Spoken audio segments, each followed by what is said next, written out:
Okay, it is 7 o'clock. We will go ahead and call our meeting to order. And are you going to do the meeting instructions? Yes. Thank you.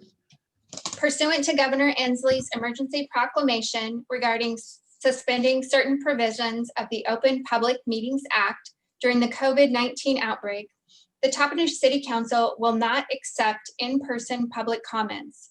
All members of the public wanting to comment on City Council agenda items may submit written comments to include your name and address for the record in advance by email to cityclerk@cityoftoppenish.us by 4 p.m. on January 11, 2021, to be read during the meeting.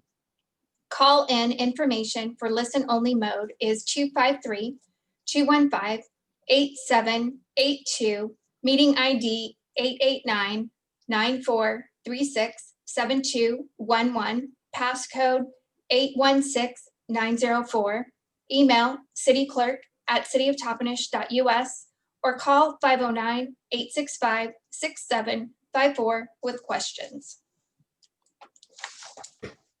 Thank you. And now if we'd all please rise for the Pledge of Allegiance.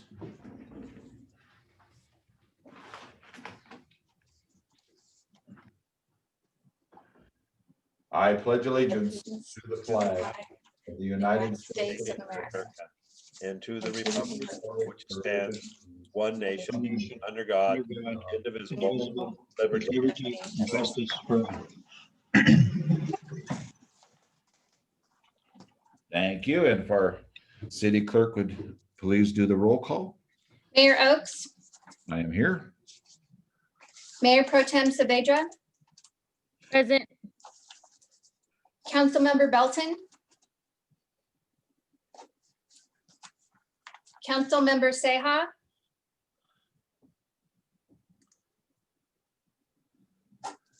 Councilmember Duval, Here. Councilmember Garcia, Here. Councilmember Jimenez. Present. Let the record show we do have a quorum. Councilmember Belton is absent and Councilmember Seha is absent. The city did receive a call from Councilmember Belton of his absence. Yeah, I was gonna say that, so I would make a motion to go ahead and excuse Councilmember Belton from tonight's meeting since he called in and followed the procedures. I'll second. that. I have a motion on the floor from Councilwoman Jimenez and seconded by Councilwoman Duval to excuse Councilman Belton for calling in and saying he wouldn't be here tonight. Any further discussion? All in favor signify by aye. Aye. Aye. Any opposed? Hearing none, we will move on to item 3, approve the agenda for tonight.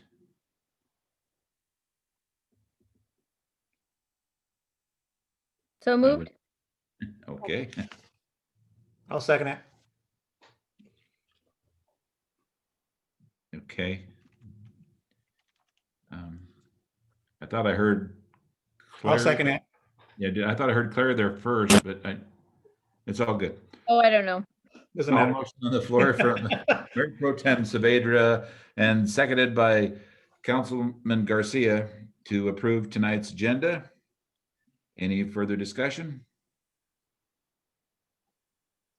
All in favor signify by aye. Aye. Aye. Aye. Any opposed?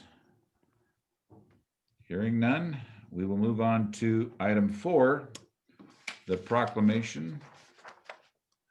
As we prepare to observe the Martin Luther King Jr. federal holiday, we reflect on the history of civil rights in America and honor Dr. King for the power of his intellect, the truth of his words, and the example of his courage.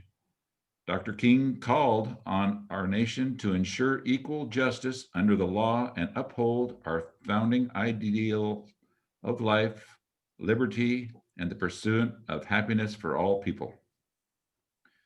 Only when our children are free to pursue their full measures of success, unhindered by the color of their skin, their gender, and the faith in their hearts, the people they love, or the fortune of their birth, we will have reached our destination. Dr. King believed that all people are made in God's image and created equal. He's dedicated his life to empowering the people and challenged them to lift up their neighbors and communities. He encouraged Americans to look past their differences and refuse the rest until our nation's fulfilled its pledge of liberty and justice for all. Today, let us ask ourselves what Dr. King believed to be life's most urgent and present question. What am I doing for others? Now, therefore, the city of Toppenish does hereby proclaim the week of January 18th, 2021 through January 24th, 2021 as Martin Luther King Jr. Week.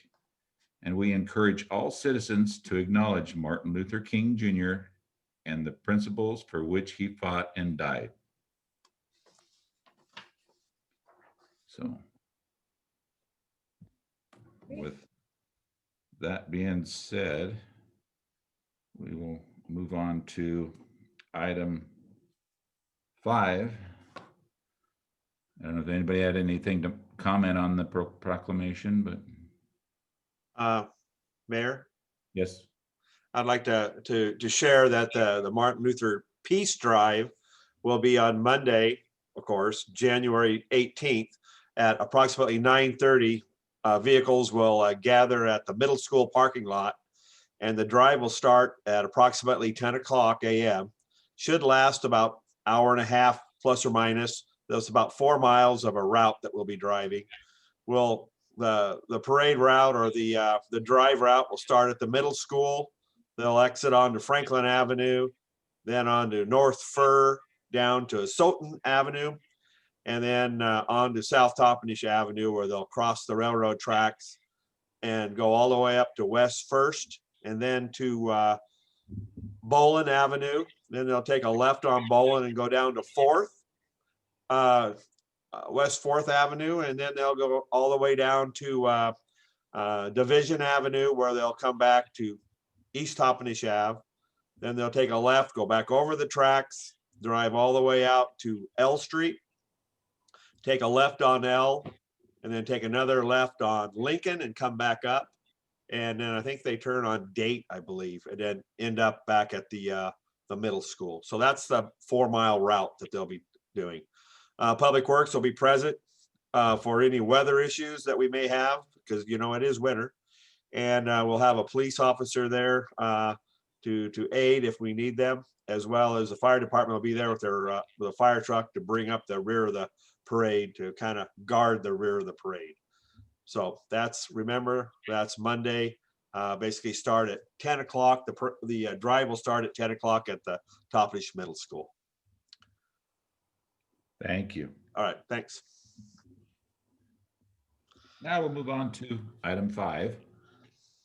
The advanced public comments received by 4 p.m. on January 11th, 2021 to be read by staff at the meeting.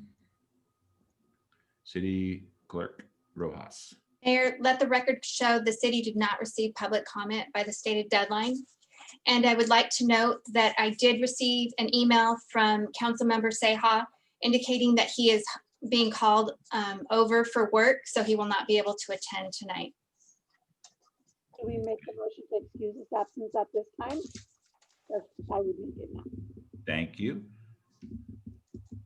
I'll second that. Okay, I have a motion on the floor from Councilwoman Jimenez and seconded by Councilwoman Duvall to excuse Councilman Seha being called to work tonight. Any further discussion? All in favor signify by aye.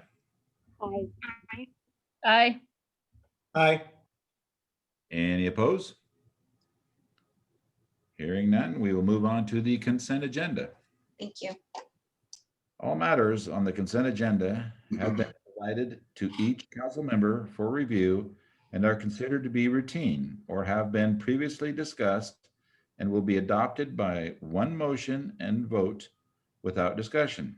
However, if a council member desires, any item on this agenda will be discussed before any action is taken on it. Item 6A, approve the minutes of the December 14th regular council meeting. Item 6B, approve minutes of the January 4th, 2021 study session. Item 6C, approve payroll checks numbered 35125 through 35134 and 35137 through 35162, and the electronic transfer in the total amount of $248,859.90 dated December 21st, 2020, and void check numbers 35135 and 35136. Item 6D, approve payroll checks numbered 35163 through 35175 and the electronic transfer in the total amount of $159,370.33 dated January 6th, 2021. 6E, approve claim check numbers 93034 through 93083 and the electronic transfer in the total amount of $239,726.07 dated December 28th, 2020, and void check number 90598. 6F, approve claims check numbered 93084 through 93132 and the electronic transfer in the total amount of $107,195.21 dated December 31st, 2020 for the period 13.1. Item 6G, approve claims check numbered 93133 through 93159 and EFTAP 2021 and the electronic transfer in the total amount of $371,642.61 dated January 11th, 2021. I would entertain a motion. I move to approve the consent agenda in its entirety. I'll second that. Thank you. I have a motion on the floor from Mayor Pro Tem Saavedra and seconded by Councilman Garcia to approve the consent agenda in its entirety. Any further discussion? All in favor signify by aye. Aye. Aye. Aye. Any opposed? Hearing none, we move on to new business. Item A, 7A, AB 21-001, ordinance 2021-01, amending chapter 5.65 of the Toppenish Municipal Code. City Manager Hoyt. Thank you, Mayor, and good evening, Council. This update to Chapter 5.65 of the Municipal Code deals with permitting for activities. I would defer to Victor Scholl, our permit coordinator, for presentation. Thank you, Lance. Mr. Mayor and Council, good evening. I'm Victor Shaw, permit coordinator for the City of Toppenish. As you know, under normal times, non-COVID times, the City of Toppenish attracts many different types of special events. Many of these events require a special event permit. These permits ensure that the event is successful and that the proper city resources are allocated to support that event. This ordinance clarifies what constitutes a special event, and that is any event held on public property, any event held on private property that has an open invitation to the public, and any event held on private property where there is a private invitation of 100 or more. This ordinance also consolidates the type of events that are exempt from a special permit into one code section, making it easier to understand. These include, among other things, gatherings of 30 or fewer people in a city park. Those are exempt from a special event permit.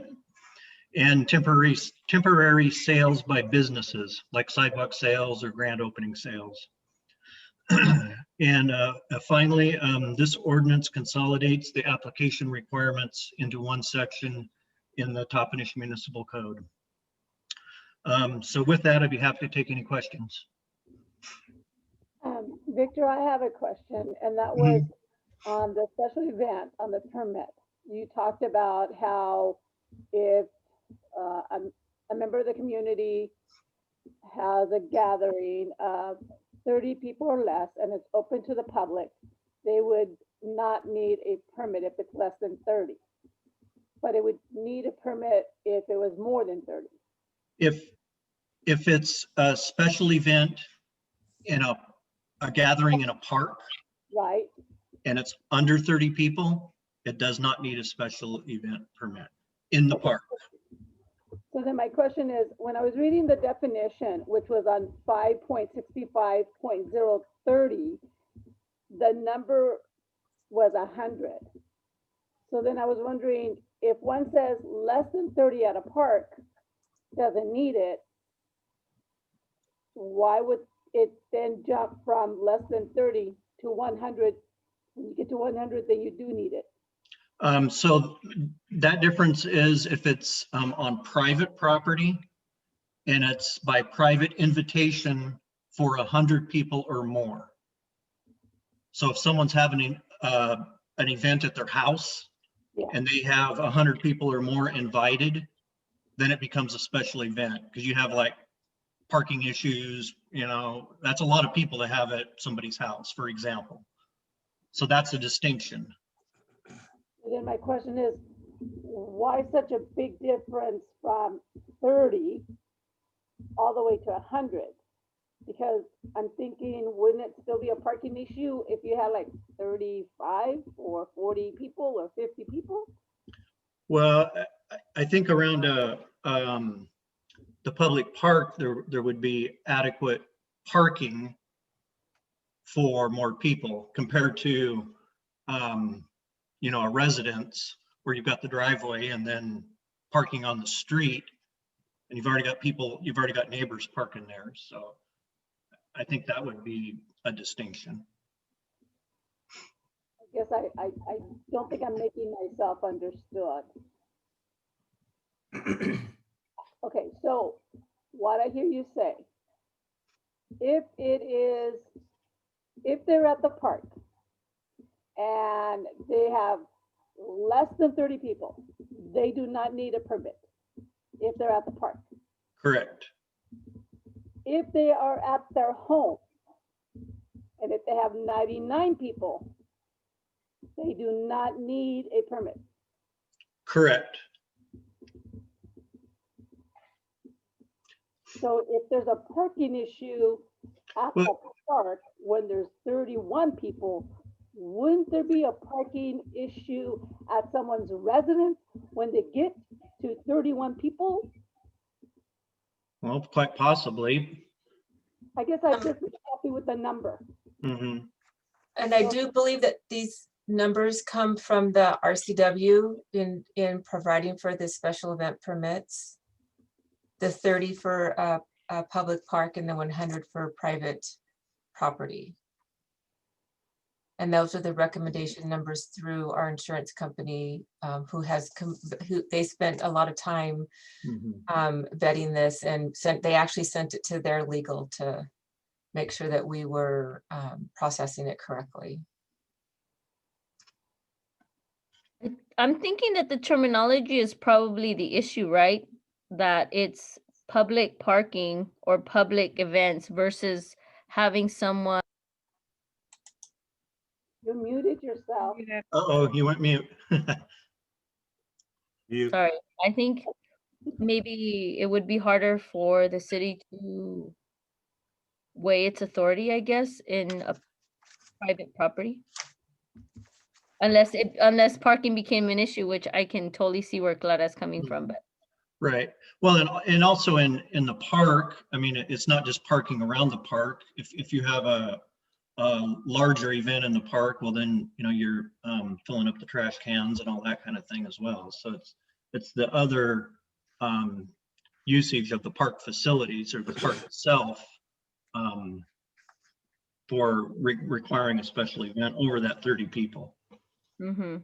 And another item is, this is not new to our code. This is what our existing code says. We're just rearranging it so it's easier to read. So in section 5.65.030, it calls out the 100 people in the private facility, and then later in 5.650.0 it talks about the gatherings of 30 people or less in a park. So this is, we're not changing what's already in the code, we're just rearranging the placement of the requirements so that they're all together and not spread That's out. correct. That's correct, Debbie. Since we are changing it, so we can question it, even though that might be the Sure. recommendation. Sure, yeah. Mhm. Question it, because I know that in the summer, which this is usually when this starts happening, is when the gatherings come. And in the summer, that happens to be also when the city council starts getting complaints about everybody's always parking in my parking space. They're throwing the garbage in my garbage can, where they're doing this and that. So I'm thinking, well, if you're gonna change it because you're gonna rearrange it, this might be the time that we might want to look at the numbers. Mhm. This is just recommended. They're not necessarily set in law.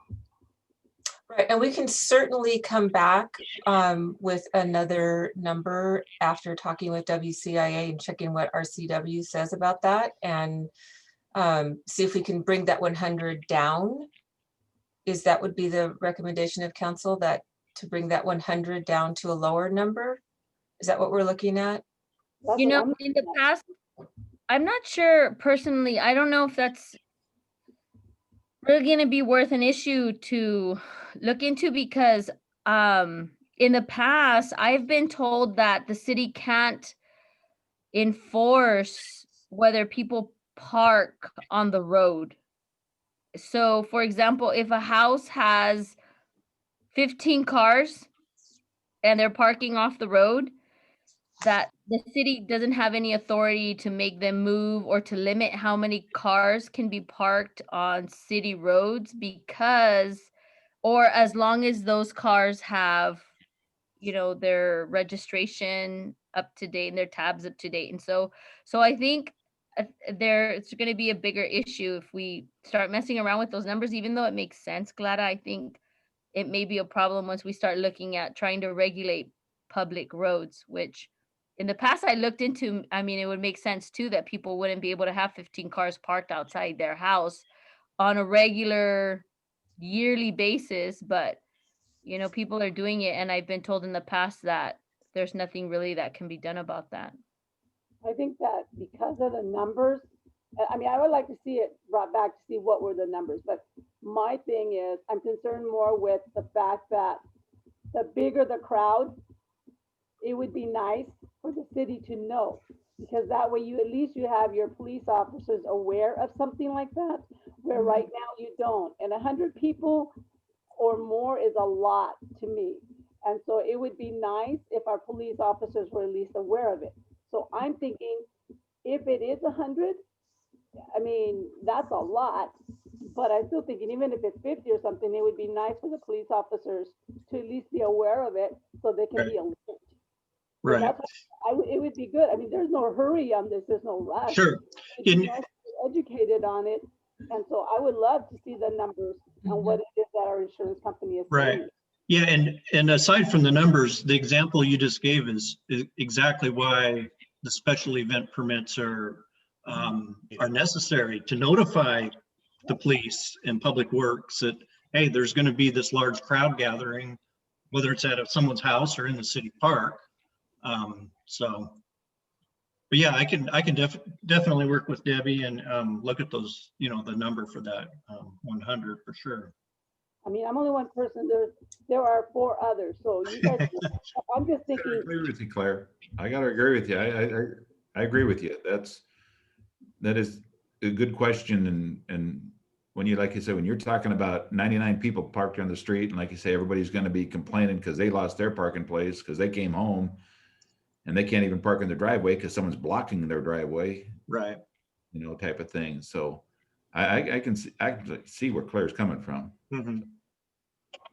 What's really bad is when someone parks in your driveway and they have an event in a corner right there, and you go and ask whose vehicle this is, can you please move it? And it sits there for a half hour. It's like, okay, what's the person's options?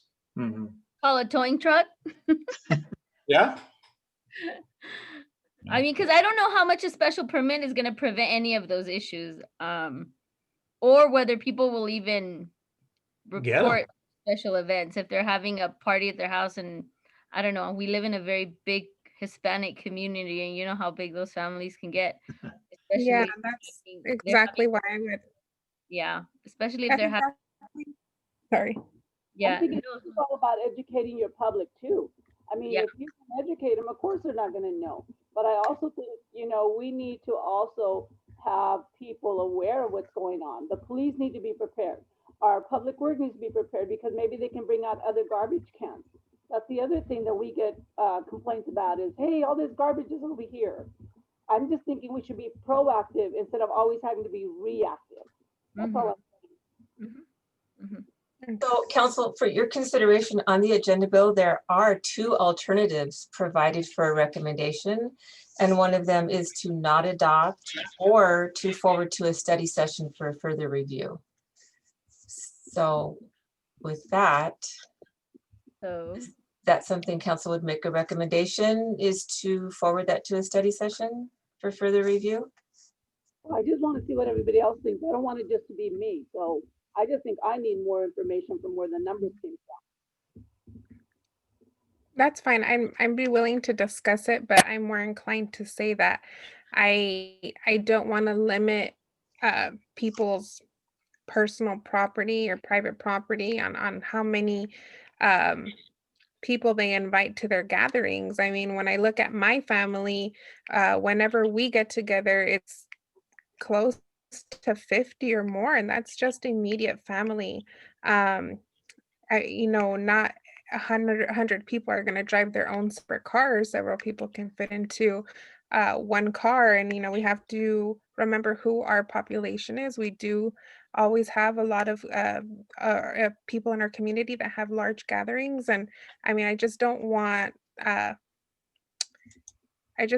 to make people feel like they can't have these large family gatherings if that's the community we live in. That's not what I'm saying at all, Nadia. This is not about limiting anything at all. This is not about suppressing anything. It's not about limiting anything. It's just about making It sure. could be. No. It could be because of the 45 days in advance that it does require. There is a section in there that I read that you need 45 days in advance in order to get that special permit. And a lot of times I don't plan that far ahead, unless it's like a wedding. Right, and that is it does say that there is an allowance for special circumstances if the staff is able to review it.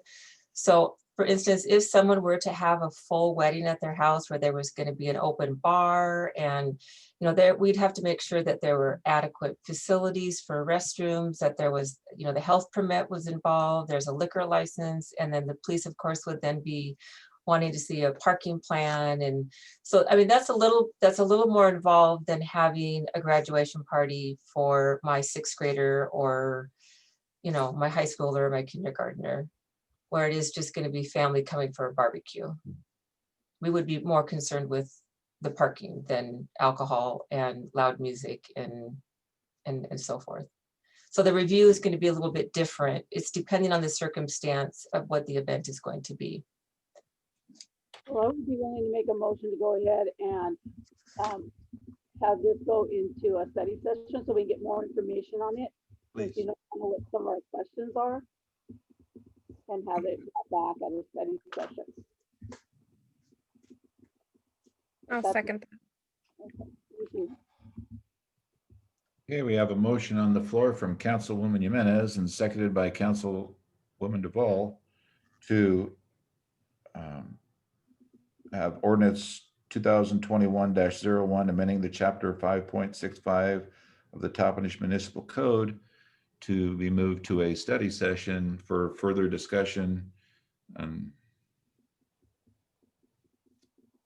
Is there any further discussion?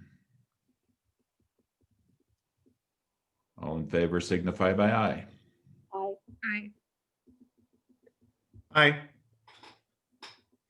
Any opposed? Nay. Okay, we have one nay and the rest are all ready to move forward to the study session. Thank you, Victor. Okay, thank you. Thank you. Thank you. We'll move on to 7B, AB 21-002, Resolution 2021-01, approve interlocal agreement with the Yakima County Technology Services. City Manager Hoyt. Thank you, Mayor. I'll defer to Interim Chief Bardwell to speak to the interlocal agreement for technical services. Good evening, Mayor and Council. For your consideration is Agenda Bill 21-002, and it is a interlocal agreement with Yakima County Technology Services. The city currently partners with Yakima County Tech Services to provide necessary IT services to the Toppenish Police Department. The interlocal agreement outlines the services provided, which include email management, internet access, Microsoft email licenses, and email protection, as well as NetMotion support, which is a program that's necessary for our mobile data terminals to function correctly. Once signed, the interlocal agreement remains in force for a period of 1 year, and total annual cost to the city would be $5,758.77. And that is the fiscal impact to the city.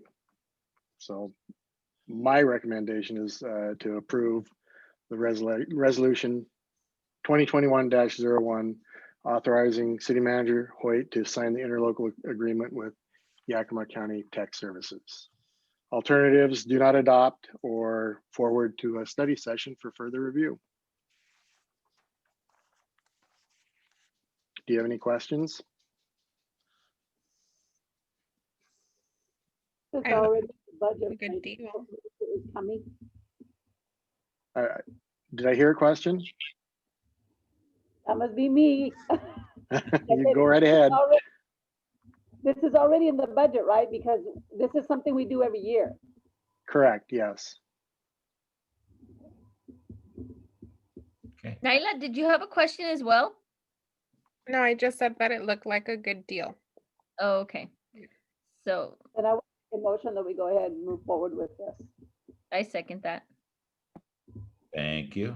I have a motion on the floor from Councilmember Jimenez, seconded by Mayor Pro Tem Saavedra, to adopt resolution 2021-01, approve interlocal agreement with the Yakima County Technology Services.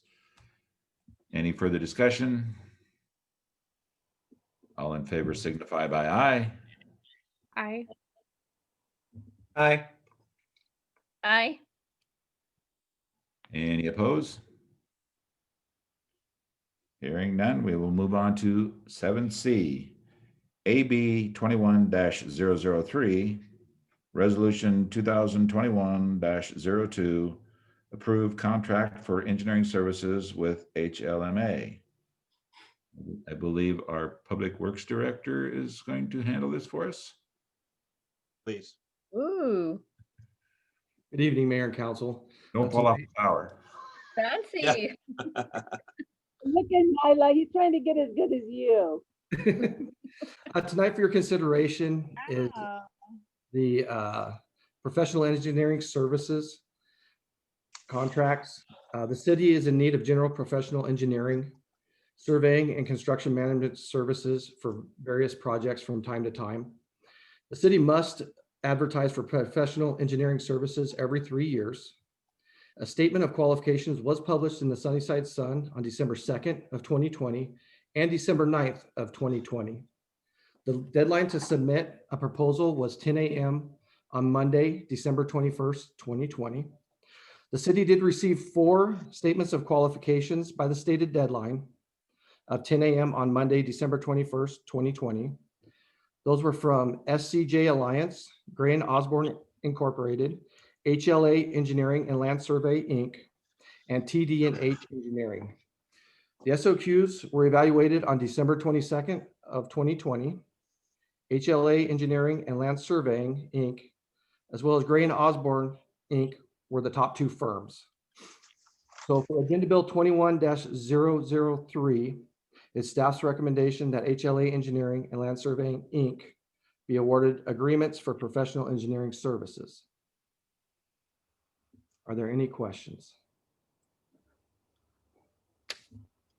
So resolution 2021-02 is to approve engineering services with HLA, and resolution 2021-03 will approve contract engineering services with Gray and Osborne.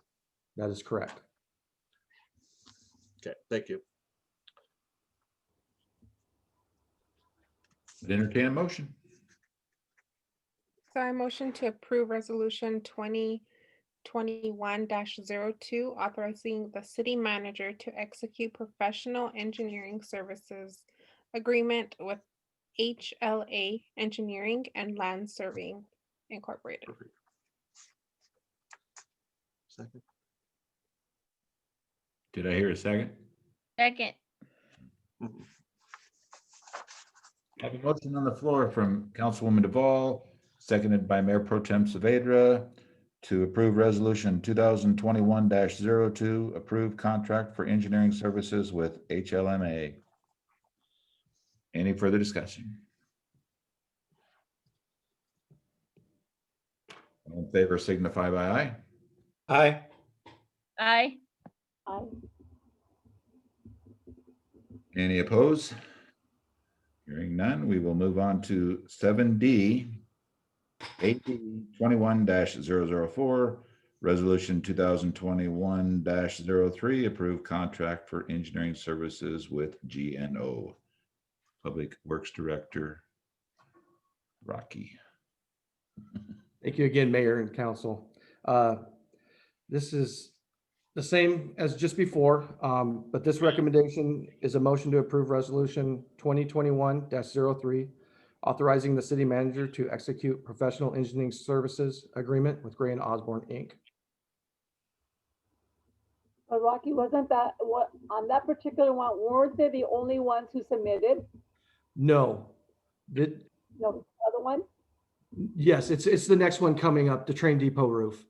So for Trained.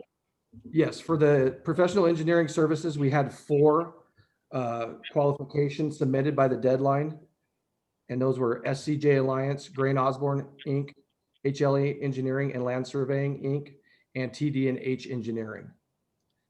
HLA and Gray and Osborne were the top 2 firms. And can I just ask what made them the top 2 firms? Well, we have a scoring sheet, and there's, I believe it's 10 items that we qualify them on. It can be anywhere from, are you within the Yakima Valley? Do you have history and knowledge of the city of Toppenish and projects? How well did they answer our statement of qualifications in their cover letter? Things like that. Good. Thank you.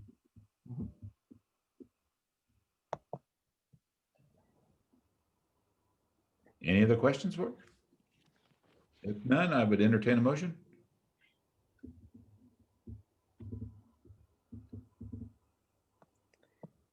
So moved. I'm trying to find it if you need me to read it. Thank you. I would second it if you go ahead and read it for her. Thank you. I will take care of that. Okay. We have a motion on the floor from Councilwoman Duvall and seconded by Councilwoman Jimenez to approve resolution 2021-03, approved contract with engineer services with Gray and Osborne Any further discussion? All in favor signify by aye. Aye. Aye. Aye. Any opposed? Moving on to 7E, AB 21-005, Resolution 2021-04, Select Engineering for the Railroad Depot Roof Project. Our Public Works Director, Rocky, will fill Good us in. evening again, Mayor and Council. Tonight is to select the engineer for the train depot roof rehabilitation project. Again, the city advertised for engineering services for the train depot roof rehabilitation project. A statement of qualifications was published in the Sunnyside Sun on December 2nd, 2020 and December 9th, 2020. The deadline to submit a proposal was 10 a.m. on Monday, December 21st, 2020. The city received one statement of qualifications by the stated deadline of 10 a.m. on Monday, December 21st, 2020, and that was from HLA Engineering and Land Surveying, Inc. The SOQ was evaluated on December 22nd, and the recommendation is to approve Resolution 2021-4 to select HLA Engineering and Land Surveying, Inc. for the engineering services for the train depot roof rehabilitation project. Are there any questions?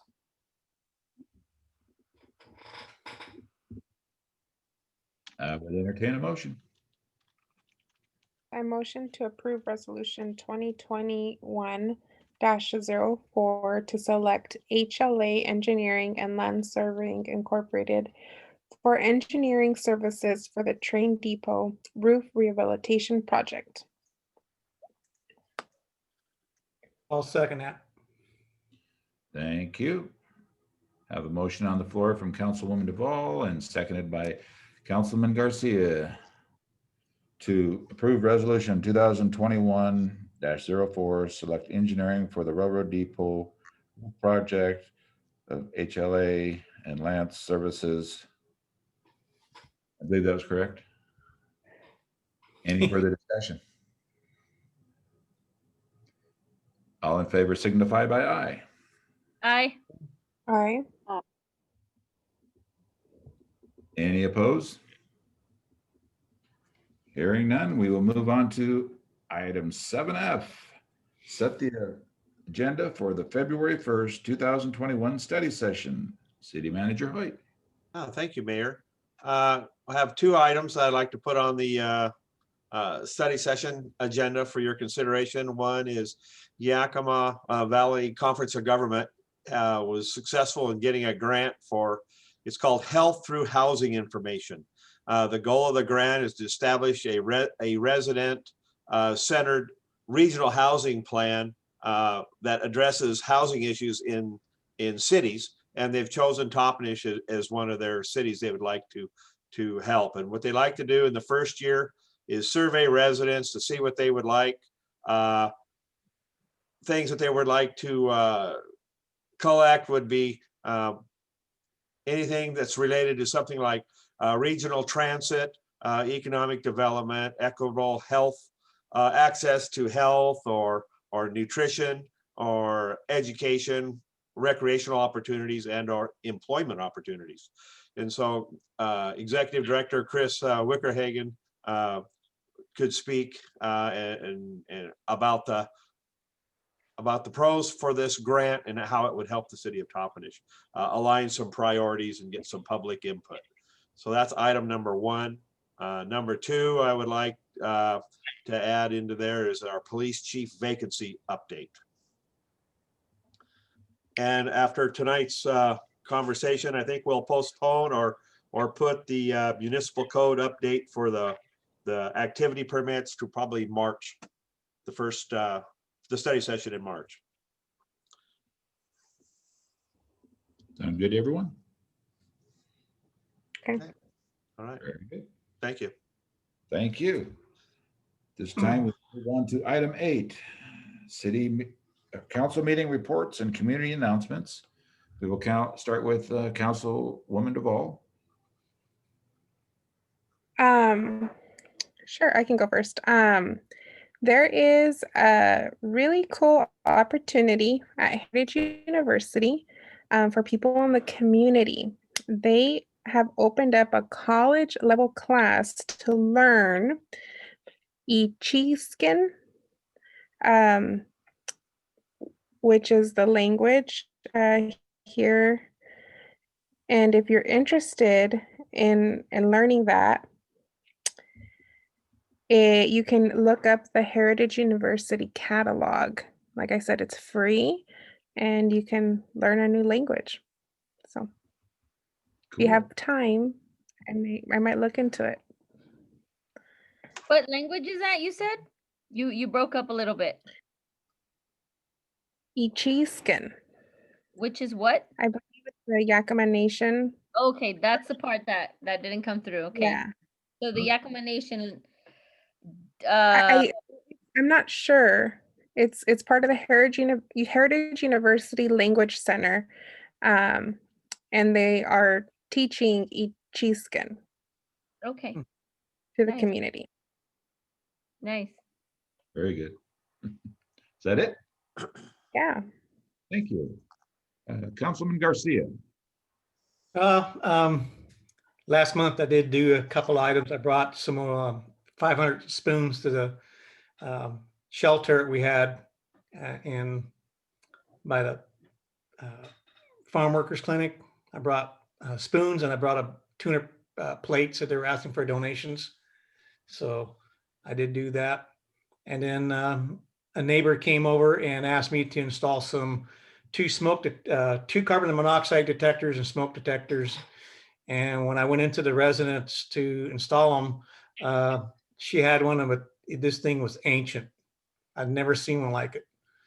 And I took it down. I looked at it. And I've never seen one with lights, let alone smoke detector. And it took 4 batteries, 9-volt.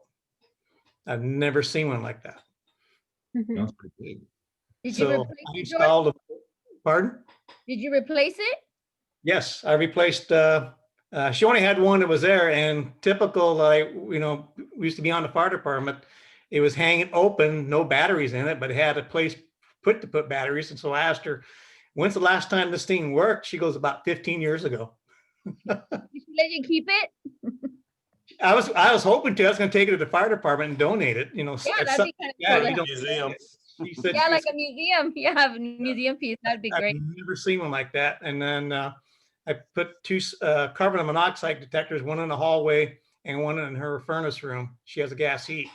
And then another one in her bedroom and everything. So she's very happy with that. The family was happy with that when they asked me to do it. And I was going to call the fire department. It's like, no, I'll just do it myself. It's just next door. So that's what I did. Thank you. Thank you, George. Councilwoman Jimenez. Nothing for the good of the order. Thank you. Mayor Pro Tem Saavedra. I have nothing to report. And I have nothing to report either. So we'll move on to item 9, which is the city manager's report. I'm sure he's got plenty. I've got some stuff for you. Saturday, January 9th was Law Enforcement Appreciation Day. And so, of course, we didn't get the announcement to that until late Friday, and it happened this weekend, but take an opportunity to thank our law enforcement officers when you see them. Each and every day, they put their lives on uniforms on, and they go out and protect and serve our community. And so we very much appreciate them. This was put out by the Spokane U.S. Attorney General for the Eastern District of Washington. So we appreciate our law enforcement. And if you see an officer, tell them thank you. Send them a card or something in the mail as a thank you. So we would appreciate that. An update on the extreme weather shelter. The extreme weather shelter is currently running at a 12-hour a day shelter from 6 to 6, and it's currently open. They're hoping they have their last staff member they need to train hired. They hope to have that training done by Friday, and maybe as soon as Monday, it'll shift to a 24-hour shelter. So that would be a positive for our community. They're currently serving about 33 to 35 people a night, which is double what they did last year. And they've created 9 jobs by the opening of the extreme weather shelter. The majority of the workers are tribal members, as well as the people that are taking advantage of the extreme weather shelter. And there's going to be 2 people per shift. I think there's 2 shifts a day, so they'll be splitting those up. And if you see people walking around with a neon blue, yellow wristband, those are people that are using our weather shelter. So that kind of identify who those people are. Other good news is the Public Works office and vehicle storage area is actually is out on ad Wednesday. That's pretty exciting to finally have that start after about 3 years of it not being there. The schedule is to award the contract probably at the February 22nd council meeting. They should start sometime in March after they get all their paperwork around, and positive schedule would be have the facility complete and Public Works back in there by December of this year. So that's all I have tonight. Thank you, City Manager. The only thing left on the agenda here tonight is to adjourn. So. Thank you, everyone. Have a good evening. You too. Keep your mask on. Stay safe. You must have to drive. Adjourned, Mayor? Huh? What? Is it official? Did you adjourn? I didn't hear that. Okay, there you go. Not loud enough for you? I think I put it on the desk. I used my pen the first time. Have a good night, everyone. You too. Really? Oh, well, that's good.